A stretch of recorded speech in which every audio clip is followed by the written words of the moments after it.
You've all heard the word progressivism. It's sometimes identified politically with the left. That's not the sense in which I'm using it here, okay? Although some of the issues involved in it might be identified as more left-wing positions. And I added abolitionism because that's such a big part of this particular topic, okay? The topic has to do with the Bible in general and Luke in particular, their influence on movements for social change and social justice. In other words, movements designed to make the world a better place for everyone. Movements designed to address injustice, movements designed to address the problem of hunger, movements designed to address suffering, exclusion, racism, all of those things are wrapped up in this. So it's a very complicated and long. And then on top of that, when you talk about this particular topic from a Catholic point of view, it's different than it is from a Protestant point of view. So you got Protestant progressivism and you've got Catholic progressivism. So but they're both related to the Bible in general and Luke in particular. First, I just want to call your attention once again to the text where Mary sings her song of praise after learning that she's going to give birth to the Messiah.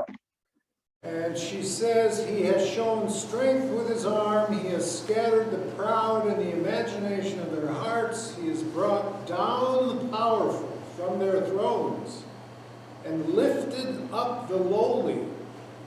He has filled the hungry with good things and sent the rich away empty." Now that sounds like a pretty radical point of view, doesn't it? Huh? And it is, okay? But that's exactly what the song says.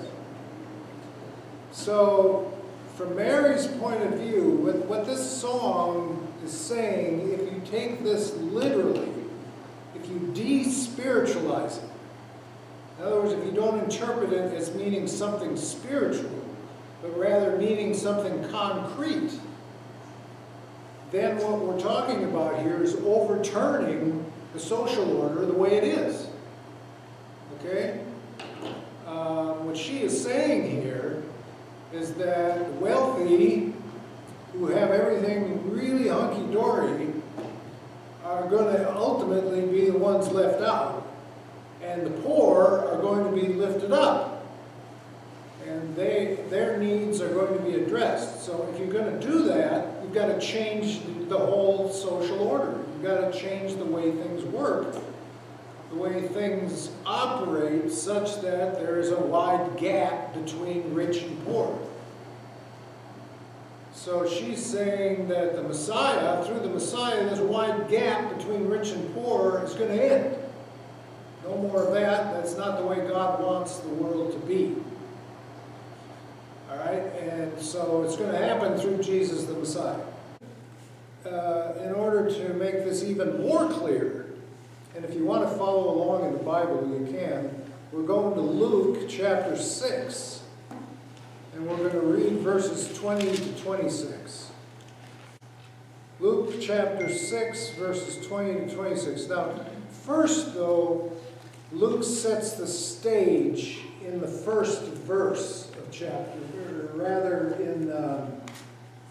in verse 17. There we read, "He came down with them and stood on a level place with a great crowd of his disciples and a great multitude." Okay, now, why does Luke say a level place? When in Matthew says he climbed to the top of a mountain. And he says virtually the same thing with some revisions. Okay? Well, because Matthew's concern is to make sure that his audience was probably Jewish Christian mostly, and he's presenting Jesus as a kind of mirror image of Moses. Moses receives the law where? Top of a mountain. So when Jesus is interpreting the law, he does so on top of a mountain, just like Moses did. Luke wants us to understand that Jesus is identifying with the common people in these villages. So he's not up on a mountain. He's on a level place, right at their level, looking them straight in the eye. Okay? So he's identifying with the common people here. Then we have Luke's version of the Sermon on the Mount, starting in verse 20. Then he looked up at his disciples and said, "Blessed are you who are poor." Now in Matthew, it's "Blessed are you who are poor in spirit." Luke eliminates the word spirit and just says poor. "For yours is the kingdom of God. Blessed are you who are hungry now, for you will be filled. Blessed are you who weep now, for you will laugh." And then there's the "blessed are you for those who revile you on my account." Then he adds woes in verse 24. "But woe to you who are rich, for you have received your consolation. Woe to you who are full now, for you will be hungry. Woe to you who are laughing now, for you will mourn and weep. And woe to you when all speak well of you, for that is what their ancestors did to the false prophets." Okay, so now my personal opinion is that in order to understand the sense in which Jesus means what he's saying here, you need to contextualize it. Society at that time was very different than it is now. There was no such thing as a middle class, for example. There was either the very rich or the subsistence common people or the extremely impoverished. So it's a completely different social environment within which he's speaking than what exists today. However, at the same time, if you take what he says literally, what you're going to do is you're going to understand that Christianity means getting involved in the way things are in the world in such a way that we make positive changes in society. We address the needs of the poor. We change the system when the system is marginalizing some people and privileging other people.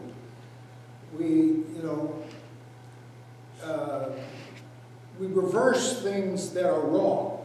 We resist sin and we love our neighbor. If you understand that to resist sin and to love your neighbor has consequences for how we act in society, then you're going to resist the temptation to have wealth be your consolation in life, and you're going to resist tyrannical governments that victimize others, and you're going to promote policies where the needs of the suffering and the excluded and the poor are not being met. You're going to promote policies that meet those needs, right? So Luke makes it more concrete, okay? Many people, when they read these passages, what they hear is, throughout Christian history, what they've heard is Christianity is not just waiting to go to heaven. That's not what it is. Christianity is getting involved in the nitty-gritty of the world and its politics and its economics and its social life in such a way that we change things for the better. That's what progressivism is, okay? Progressivism is we need to make progress in terms of making sure that everyone is treated in a way that gives them the same opportunities that everybody else has. Okay? So, so the question becomes then, what kind of effect did this have on Western civilization? Well, it had an enormous effect on Western civilization. Absolutely enormous. And we can only talk about a few of those ways in which people tried to embody what Luke says came out of the mouth of Jesus. Okay? Let's first go back to the Middle Ages. All right. One of the most well-known people who tried to embody what Jesus is saying here was St. Francis. St. Francis took a vow of poverty, remember? Lived in poverty, didn't want any money. He was born in a rich family in the city of Assisi, and he told his father he wanted nothing to do with wealth. He went off on his own with a burlap something on. And the other thing St. Francis was known for was he loved all of God's creatures. Okay, that's why when we have St. Francis Day, we bring the animals to bless them, because that's what he did. Okay. But what's not as well known is that St. Francis, for example, lepers were excluded from society. He would embrace lepers. He wasn't afraid of getting it. He would just embrace them, knowing that they were his neighbor too, and he was called to love his neighbor. So he did. And he started a whole movement. The Franciscans became an entire order of monks who took vows of poverty and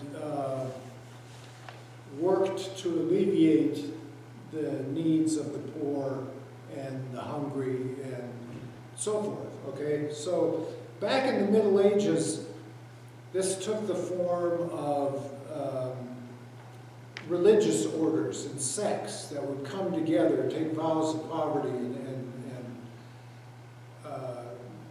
they didn't so much advocate for big social changes in how things were governed, but they lived lives that reflected what Jesus said here.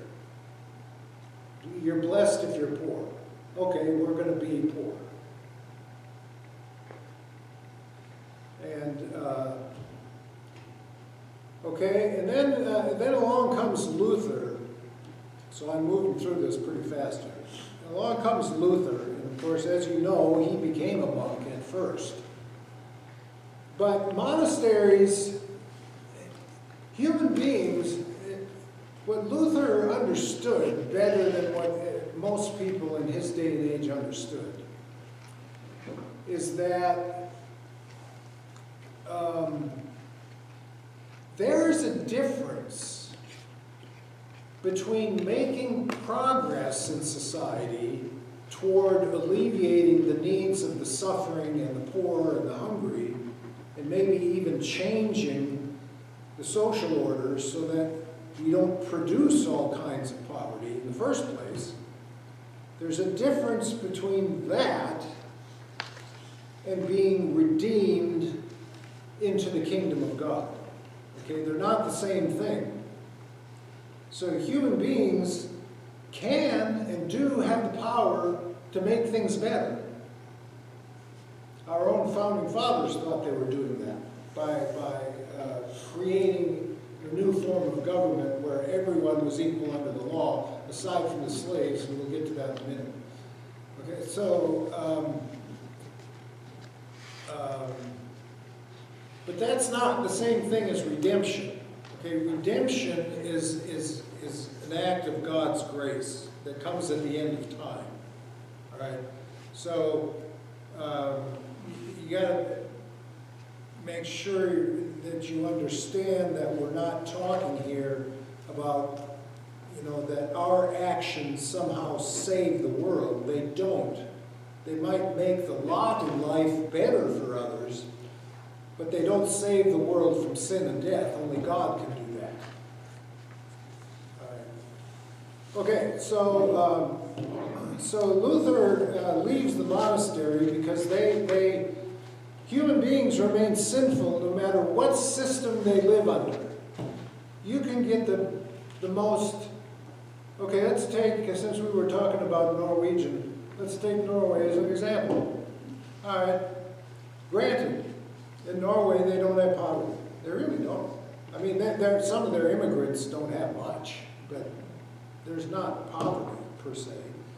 They've developed a social welfare state, and they're small enough and rich enough to make it work. That's part of it. Okay, they're small. Okay, 5 million people. Less than the Bay Area has. Okay, and they're sitting on tons of oil on top of that. Norway has the biggest sovereign wealth fund of any country in the world. In other words, they have more money than anybody else because of all their owners. Yeah.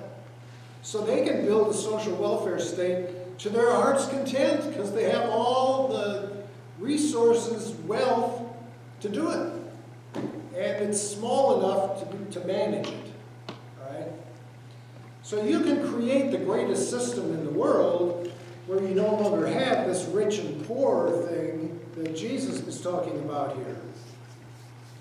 But the human beings in that system are still sinners. They aren't redeemed thereby because they have a better system. They just have a system where people's lot in life is better. So, which is why Luther focused solely on salvation as a gift of God's grace received by faith. Because he wanted people to understand that salvation and social change are two different things. Okay? But that doesn't mean that the Christian church shouldn't be involved in social change. Okay?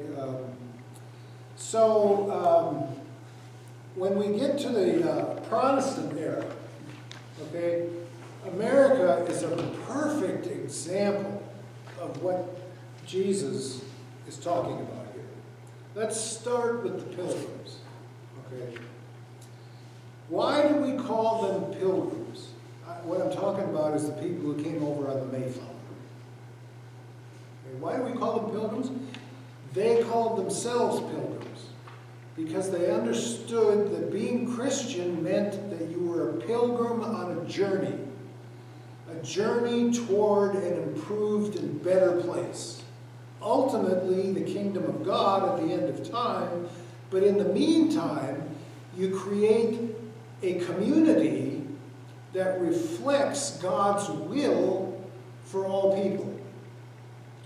Whether that will is articulated by the prophets, which it was. Remember, Isaiah said, the days are coming when the lion and the lamb will lay down together, and they'll beat their swords into plowshares, and they will make war no more. Isaiah was talking about redemption at the end of time. But in the meantime, we do our best to work for a peaceful society and a peaceful world and a just society where the poor are, where we're not producing large numbers of impoverished and small numbers of people with so much wealth they don't know what to do with it. So what does a guy like Elon Musk do with all those billions of dollars? I mean, he couldn't spend it all if he tried. I'm not saying anything about Elon. I think he's doing great things for the world. He created that electric car. He's doing good things. You know, he's successful for a reason. But you know, the point is that you want a system where you don't have a few of those guys and then many guys with nothing. And that's what America set out to create. Okay, now let's look at the history of immigration to this country. Okay, so first it was the Mayflower, and the Pilgrims made a pact. They were going to create a city on a hill, and they were going to be a light to the world, showing the world what a community based on what God's will for us is, love your neighbor and resist sin, what that looks like. That's what the Pilgrims set out to do. That's why we call them Pilgrims, right? And that's what they did. They set up a shop in Massachusetts, and they created a well-functioning, the weather was a problem, but they created, a society where everyone was cared for. And they even made peace with the indigenous population. First Thanksgiving was with the locals, right? Okay. So, but eventually disagreements arose within the community, and that's when what would happen is that leaders who disagreed among each other would separate. And because this continent wasn't populated by Europeans, only the indigenous population. And at the time, Europeans didn't respect the indigenous population. They would just create a new community. So a guy, I think his name was Roger Williams, broke off from the original Puritans, founded, it was either the state of Connecticut or Rhode Island. Was it Rhode Island? That's Roger Williams. Okay, he tried to do the same thing, but he just created a new state. Pretty soon we have what's called New England.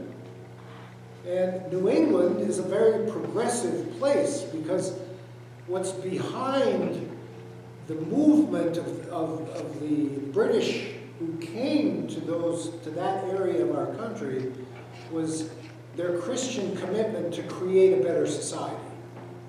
Okay, so New England becomes a very progressive place, particularly during later on in our history. New England becomes the home of progressivism. All right. Then a guy by the name of William Penn, he was a Quaker, right? He had a different idea. He wanted to do the same thing. He wanted to create a society where everybody accepted and loved each other. At the time, various religious sects in Europe were being persecuted. Okay? So what William Penn wanted to do was create a colony where all religious sects were welcome. Which is why in Pennsylvania to this day, you have a huge population of Lutherans, Mennonites, the Amish, among others. That's where they all went, because William Penn. So when William Penn sets up the colony of Pennsylvania, designed specifically to be a colony where everybody loves each other, what does he call the primary city in Pennsylvania? Philadelphia, which means what? Brotherly love. Exactly. See? So William Penn, okay. So the Quakers accepted all sects. Anybody could come. And remember the old LCA centered in Pennsylvania. They were German immigrants in Pennsylvania. There's 2 seminaries in Pennsylvania, Lutheran. One in Gettysburg, one in Philadelphia. So there's a huge Lutheran population there. Okay? All right, so, but here's the problem. They didn't deal with the issue of African slavery. Of what? African slavery. Oh. All right? Now, here's what they would have told you initially about slavery. They would have said, first of all, slavery has been around since the dawn of human history, which is correct. It has. They would have pointed out that in the Old Testament, the Hebrews had slaves, which they did. They would have pointed out the book of Leviticus has specific instructions on how to treat slaves, which it does. There's no forbidding slavery in there. And they would have pointed out, if you read Jesus' parables, how many of them have slaves in them? Probably half. Okay? So slavery was just accepted. No one thought the Bible was saying anything negative about it. All the way up until, okay, we get to the 18th century.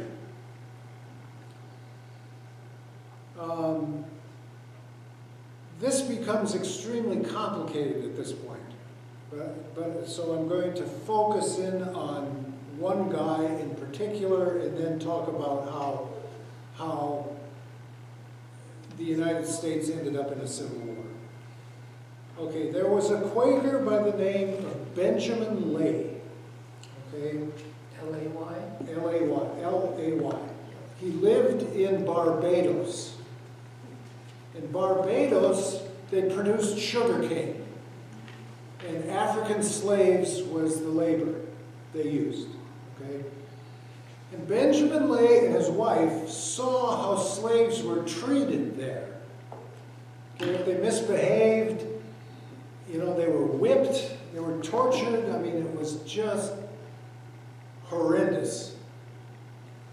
And he came to the conclusion that even though it doesn't specifically say, although there is one place in here, you know, Paul's letter to Philemon, where Paul says he returns a runaway slave.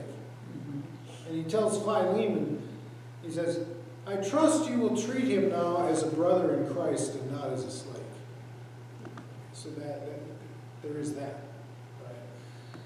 So, but Benjamin Lay came to the conclusion that loving your neighbor as yourself and the institution of slavery are incompatible, absolutely incompatible. You can't love your neighbor and enslave your neighbor. Moreover, one human being cannot own another human being. That robs the other human being of his or her dignity and of the fact that they are created in the image of God just like everybody else. Therefore, they are free to have their own will and are not subject to being enslaved by somebody else's will. Okay, so Benjamin Lay was a Quaker, and he went to Pennsylvania when they were still selling slaves in Philadelphia. This is in the 1700s. It was before it was outlawed. And he began advocating against it. And he was called an abolitionist. Abolitionism became a movement in this country. Okay? It was strongest in New England. That's where most of the abolitionists were. But they were all over the place. Okay? Abolitionists were people who believed that the institution of slavery was incompatible with the Christian faith. You had to abolish the whole thing. You couldn't make it humane. Even if you said you were going to treat your slaves well and feed them all, you were still saying that you owned another human being. And that's incompatible with the Christian faith. Absolutely contradictory. So Benjamin Lay worked really hard among the Quakers to get them to abolish slavery.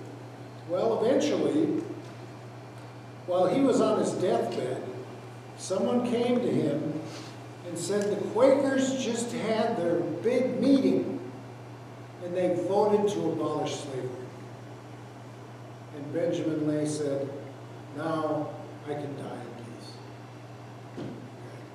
So that was the beginning of abolitionism in this country. All right? But it spread from there. Okay? Many other Protestant sects also came to the conclusion, all right, even at the time that the Declaration of Independence was written, Thomas Jefferson put a clause in there. You know, he was enumerating the abuses of the British government. And he put a clause in there saying one of the abuses, which is why we're declaring our independence over here, one of the abuses is that they imposed African slavery on the colonies. And he was a guy who owned slaves. So his own conscience was telling him this isn't right. Okay. Well, the southern states wouldn't sign on unless he took that out of there, so he took it out. So why were the southern states so enamored of the institution of slavery? Well, there are two reasons for it. The first is that their entire economy was an agricultural economy. Okay? They grew tobacco, cotton, sugarcane, even rice on the Atlantic coast, southern Atlantic coast. Okay? It was warm enough to grow tropical. There were orange groves, of course, in Florida, but even as far north as southern Georgia. And they had to have labor in order to harvest all of these enormous, okay, so in the 1850s, 60% of our exports was cotton. That's a big chunk of the economy. Okay? So that's how much was being grown down there, and they couldn't do it without slaves. It wasn't possible. They didn't have there was no machines that could do that. What percent? 60%. Okay, but the other thing is that Southern culture developed this plantation system, which was a system of aristocracy. Okay, the owner of the plantation was like an aristocrat from the old European days, the lords and the ladies who owned the mansions and had all the servants. Okay, and they didn't want to give up their culture. It was a culture of major privilege. The plantation owners had these enormous mansions with beautiful gardens leading up to the plantation because they made all this money on cotton and everything else they grew. All right, so on the other hand, the northern states, where the climate doesn't allow for growing these kinds of things, it's too cold, developed an industrial economy. In other words, the northern states made things. They didn't grow things. Okay? So they developed factories and all of that kind of thing. And as a result, the northern economy was based not on slavery, but on free labor. Okay, so employers would hire laborers and pay them a certain amount of money to do the work that needed to be done in the factory. That was the economy that developed above the Mason-Dixon line, which is the northern border between Maryland and Pennsylvania. That's the Mason-Dixon line. Below it, slavery was allowed. Above it, slavery was abolished. It started with the Quakers, and then the rest of the northern states abolished it. They didn't need it. They had a different way of life, completely. Secondly, the northern states had a huge middle class, an enormous middle class. There's very little poverty in the north, almost none, except on the part of brand new immigrants, particularly Catholic immigrants, who weren't all that welcome, frankly. Okay, when the Irish came over during the potato famine in Ireland, Northerners got a little nervous about that. And then the Italians came over, and they got really nervous about that, okay? Okay, because they thought, okay, their reasoning was, these people have a higher allegiance to the Pope than they will to their own country. Well, that turned out not to be true, but that was the allegation. Okay. So, in the South, on the other hand, you had this enormous gap between the plantation owners who were super wealthy, and 90% of the white population in the South lived in poverty. They did not all own slaves. Most of them didn't. 90% of them were small farmers who barely made it. But they loved their country and their culture, and they were willing to die for it. Okay? So, as soon as a president was elected who they thought was a threat to their way of life, not just to slavery, but to their whole way of life, they said, toodaloo, everybody, we're out of here. We don't want to be a part of this. Okay? And so during the course of the war,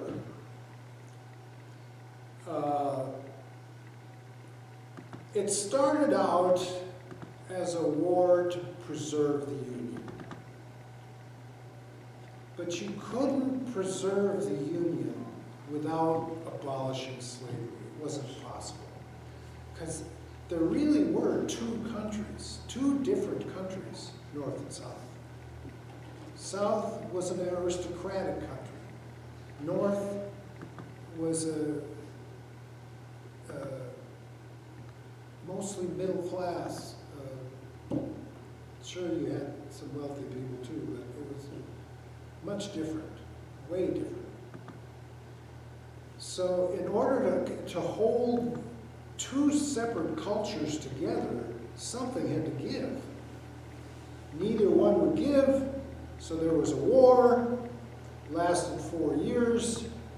There were 1 million casualties, over 1 million casualties. And then at the end of the war, Lincoln probably said it best when he said, both sides prayed to the same God for their cause against the other. But God had his own purposes, different from both sides. And in order for God's purposes to prevail, both sides would have to suffer through this conflict. Okay?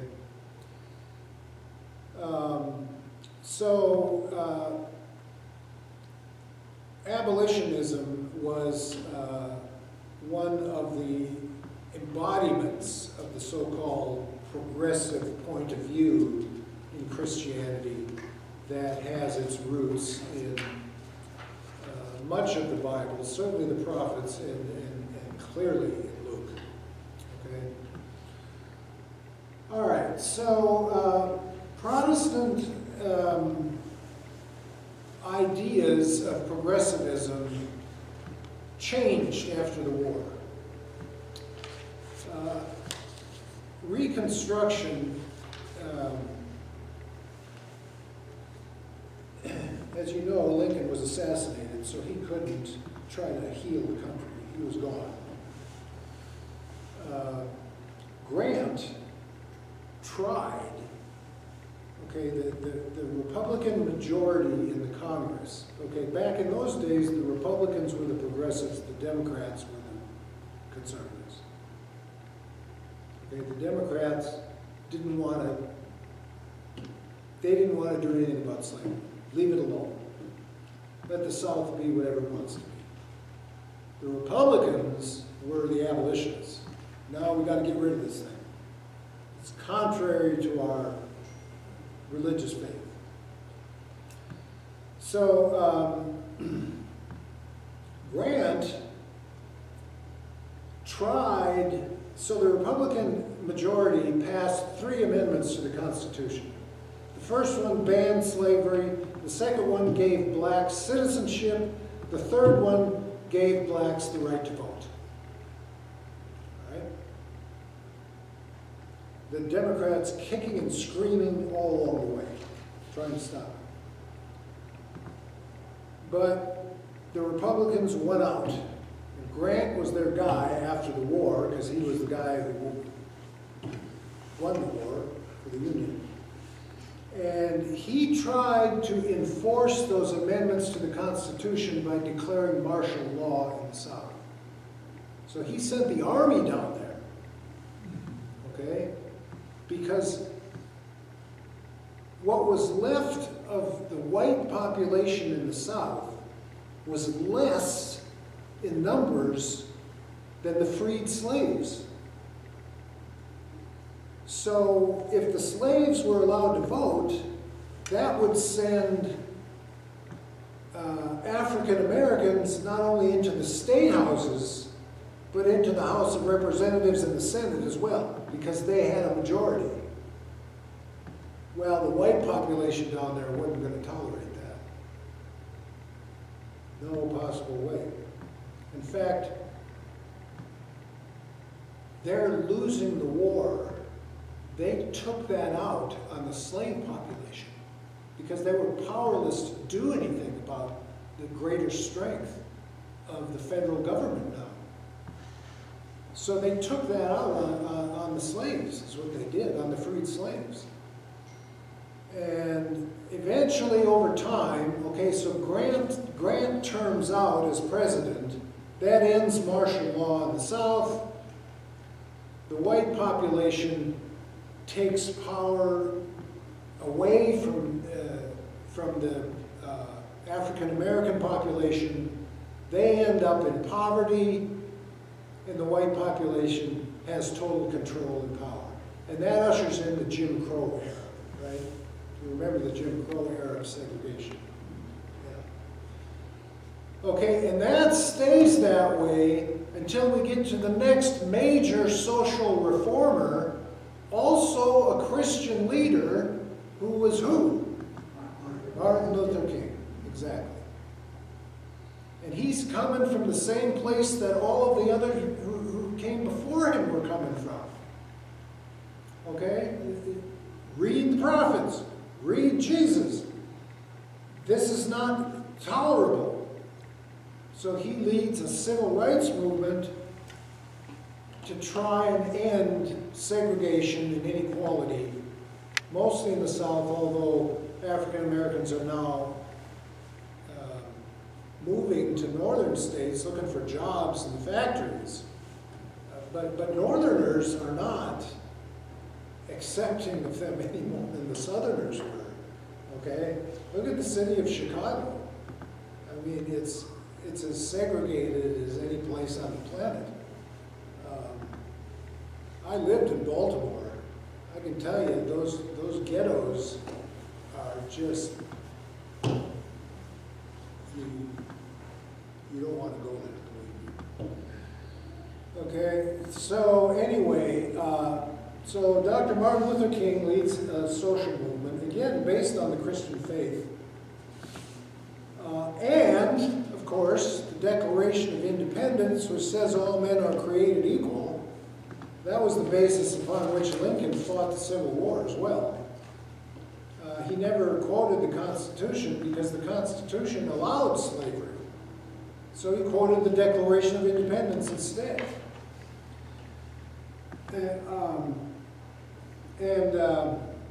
Remember his I Have a Dream speech? Okay, what is it to have a dream? It is that I have a vision that the future is going to be better.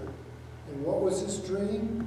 Little white boys and little black boys will take hands and they'll play on the same hill and they'll do the same things and they'll have the same rights and they'll live together in peace. That was his dream.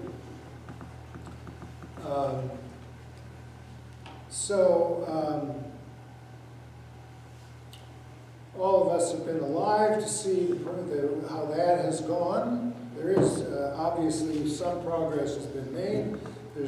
Segregation was outlawed, separate and equal was declared unconstitutional by the Supreme Court. Then for a while we had busing, and that didn't work out too well. But attempts have been made to try and correct something that goes all the way back to the beginnings of our country. There was another movement at the beginning of the 20th century that also fits in with these texts. It was called the social gospel movement. Any of you ever heard of that? No. It was started by a man named Walter Rauschenbusch. I put his name in there, but I think I spelled it wrong. So I put an SP with a question mark next to it. Walter Rauschenbusch. Okay, he took note of the fact that, you know, at the turn of the century and on through the so-called Roaring '20s, we saw the rise of these fat cat industrialists, right? Henry Ford, DuPont,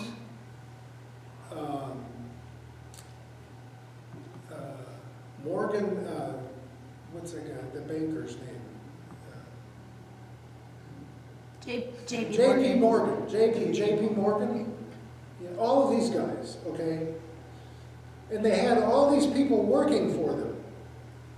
And many of the workers were living in poverty. So Walter Rauschenbusch started the social gospel movement. The idea was that Christianity is a religion that makes people responsible for the social order they live in. So if you are living in a social order where there's an unjust way of doing things, it is a part of your faith in Jesus Christ to work for change and to make sure that unjust laws are abolished. That was the social gospel movement. Okay, he tried to raise the standard of living of the workers in this country. That was his target people. Okay, so